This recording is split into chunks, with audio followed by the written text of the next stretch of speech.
السلام عليكم ورحمة الله وبركاته.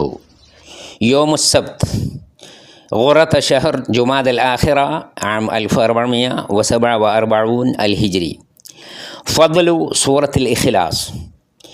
عن أبي سعيد الخدري رضي الله عنه أن رجلا سمع رجلا يقرأ قل هو الله أحد يرددها، فلما أصبح جاء إلى النبي صلى الله عليه وسلم فذكر له ذلك، وكأن الرجل يتقالها أي يعدها قليلة، فقال رسول الله صلى الله عليه وسلم والذي نفسي بيده إنها لتعدل ثلث القرآن.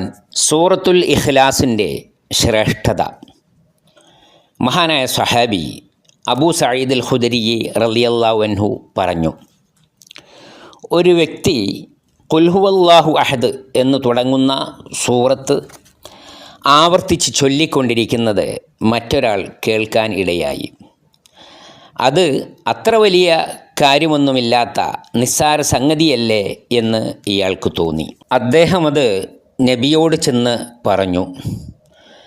അപ്പോൾ പ്രവാചകൻ തിരുമേനി സ്വല്ലല്ലാഹു അലൈഹി വസല്ലമ അരുളി, എൻ്റെ ആത്മാവ് ആരുടെ കയ്യിലാണോ അഥവാ അള്ളാഹു തന്നെയാണ് സത്യം. സൂറത്തുൽ ഇഖ്ലാസിൻ്റെ മഹത്വം അത് വിശുദ്ധ ഖുർആനിൻ്റെ 1/3 ഭാഗത്തിന് തുല്യമാണ്.